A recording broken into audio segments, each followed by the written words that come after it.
Hi, I'm Kelly and I'm 35 years old, doing really well in the world of interior design. For the longest time, I thought I had the perfect family. My brother Paul and I have always been close, and we were raised to be tight-knit, always supporting each other. But everything changed when Paul met Maria. One day, Paul called me up, excited as ever. Kelly, you won't believe it. I've met the most amazing woman. He was practically glowing through the phone. I was genuinely happy for him. Paul and I always shared everything, so hearing about this new chapter in his life made me excited too. Fast forward 5 months, and suddenly Paul dropped a bombshell. We're getting married, he announced one morning over coffee. I almost choked on my drink. Married? Paul, you barely know her. I tried to hide my shock, but he was completely head over heels in love with Maria. The wedding was a whirlwind, happening so fast, and before I knew it, I had a new sister-in-law. At first, Maria seemed lovely. She was all smiles, very polite, and appeared to fit right in with the family. But honestly, something about her felt a little off to me. During one of our family dinners, I started noticing small things.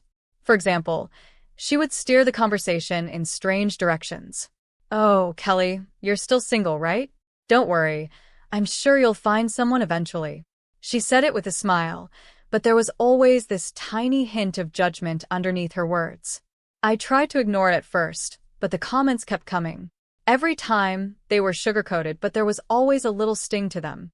It was as if she was subtly trying to bring me down. One day, I was helping Mom in the kitchen, and I overheard Maria talking to Paul in the next room. "Honey, don't you think Kelly's job is a bit unstable?" "I'm just concerned about her future," she said. That hit me hard. I had worked so hard to build my business from scratch, and it was thriving. To hear her question my career, like that made my blood boil. Things only got worse from there. At Paul's birthday party, Maria accidentally spilled red wine on my brand new dress. "Oh, I'm so clumsy," she said, laughing. "But don't worry, it probably wasn't that expensive, right?" I smiled through it, but inside, I was furious. It felt intentional, like she was trying to humiliate me. Later that night, I vented to my best friend, Rachel. "Something's not right with Maria," I said, frustrated. Rachel nodded in agreement. "I've noticed it too. The way she looks at you when she thinks no one's watching, it's like she's sizing up the competition," Rachel said. That made me pause. Was I imagining things, or was Maria really trying to get between me and my family?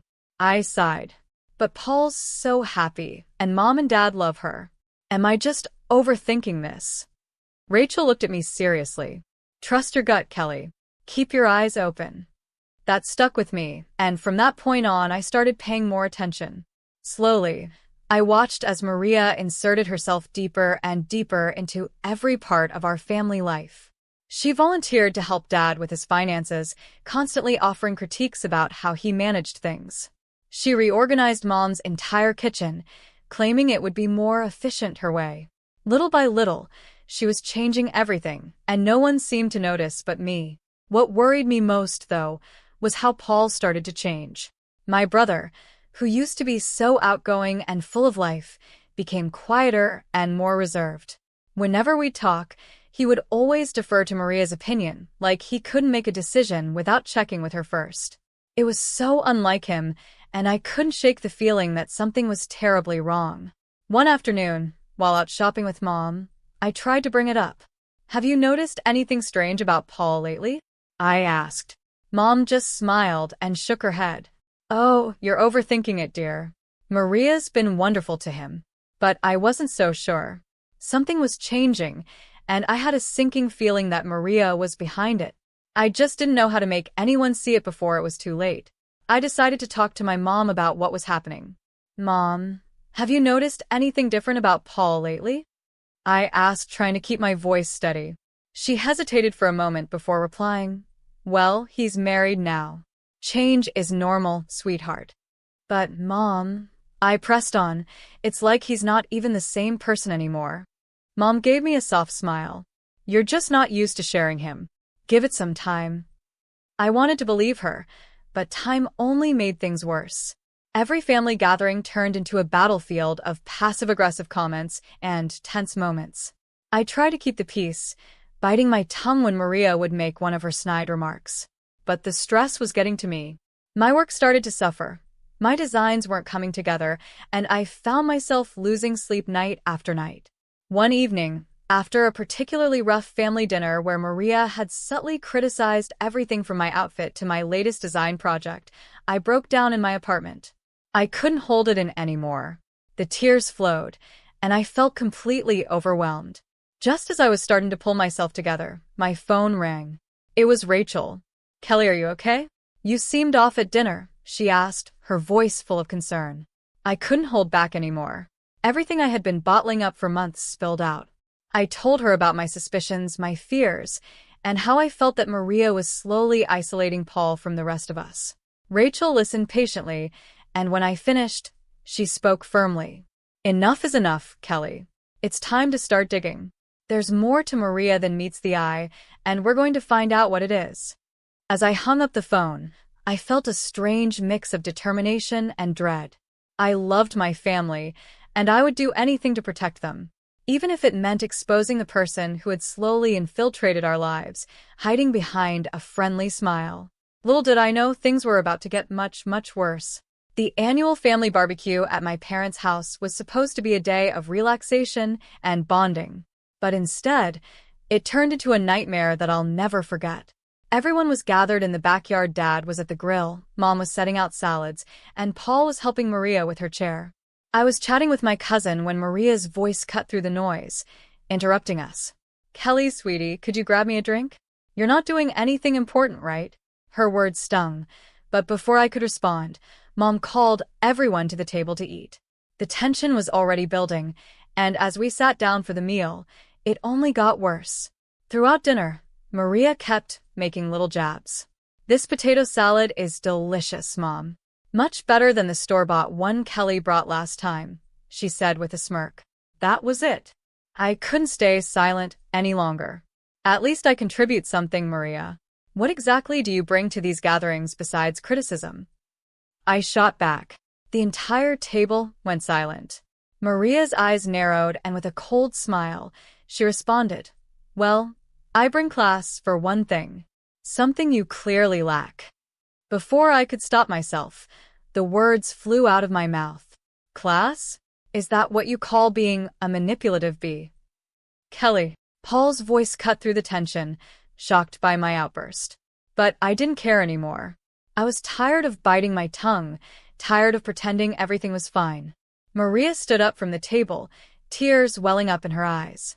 "I can't believe you'd say such things after everything I've done for this family," she cried dramatically before storming off.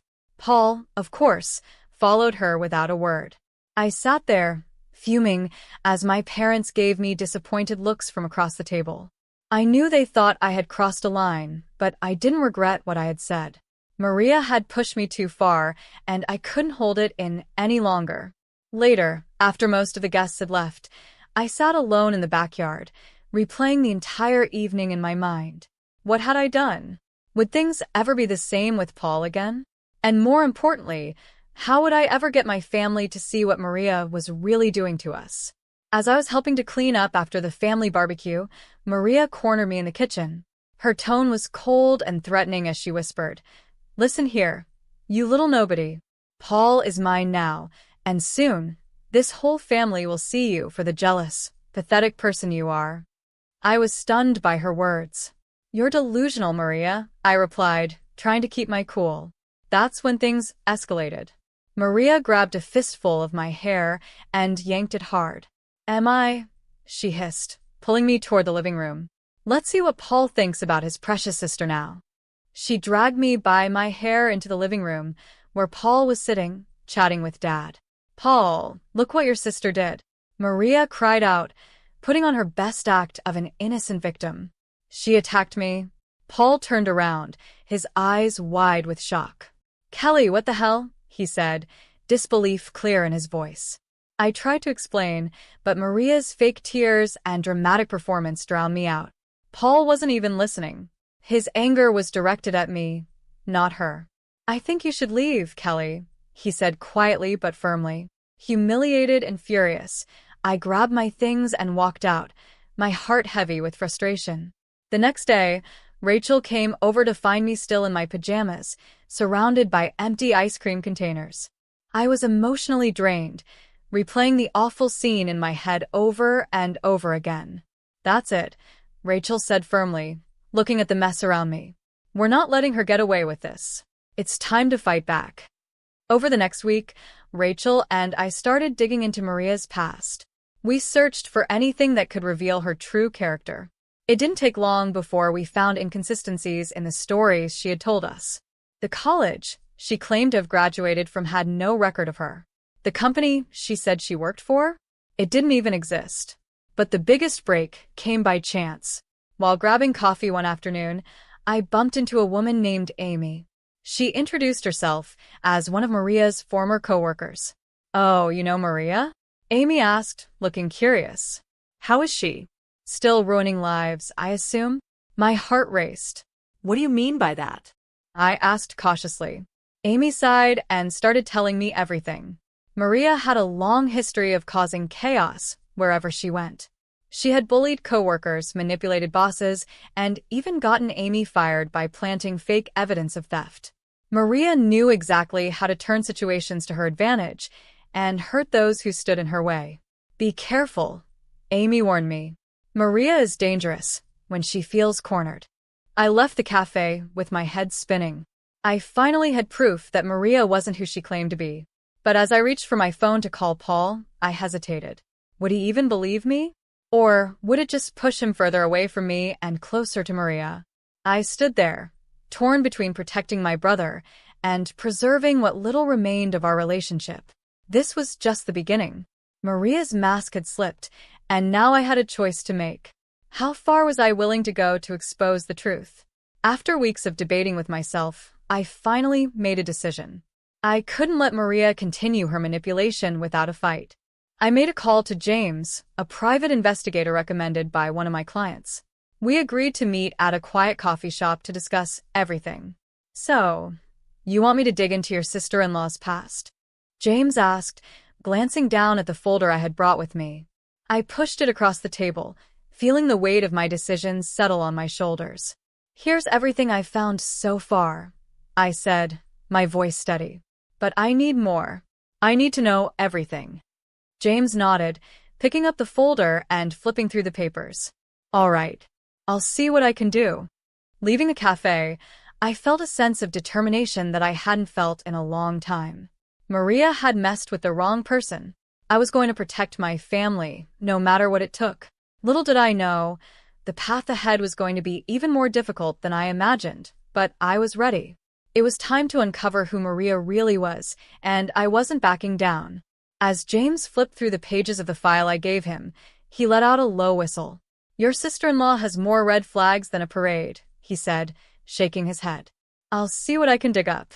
5 weeks later, James called me with news that sent chills down my spine.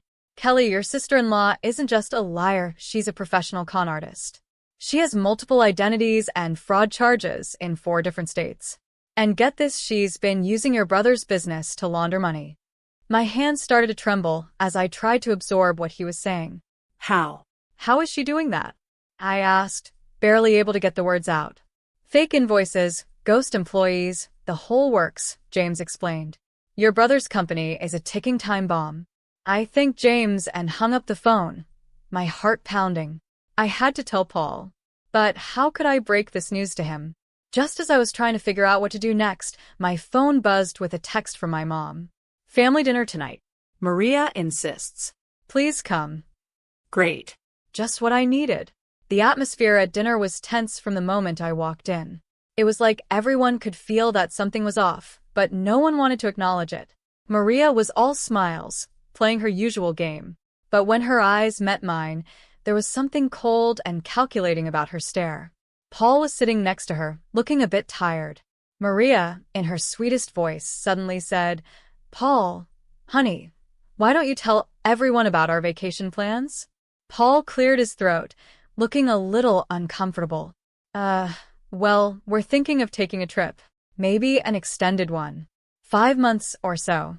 I nearly choked on my drink. 5 months. I blurted out. "What about the business?" Maria's smile grew tighter, and she quickly answered for him. Oh, Paul can run things remotely. Right, sweetie? She said, giving him a look that made it clear she was pulling the strings. Paul just nodded, like he didn't have a choice. After dinner, I couldn't hold back anymore. I cornered Paul in the kitchen, my heart pounding. Are you sure about this trip? 5 months is a long time, especially with everything going on at work. Paul sighed, looking worn out. Kelly, please. Maria thinks it'll be good for us. We need some time away from everything. I bit my tongue, realizing how deep Maria's control over him had become. It was like he couldn't see what was happening right in front of him.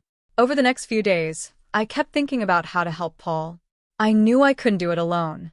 I reached out to Amy and some of the other victims I had discovered during my investigation into Maria's past. We formed a small support group, sharing our stories and the evidence we had gathered. We need to stop her before she ruins more lives, Amy said one day during one of our meetings. I nodded, a plan starting to form in my mind. I think I know how, I said, feeling a flicker of hope for the first time in a while. For the next week, I worked tirelessly to gather every piece of evidence I could find. I was determined to expose Maria once and for all. But she wasn't stupid. She must have sensed that something was going on. One evening, as I was leaving my office, I walked to my car and found my tire slashed. My heart sank. A note was tucked under the windshield wiper. It read, "Back off, or next time it won't be just the tires." I stood there, frozen, the fear creeping in. I quickly called Rachel, my hands still shaking.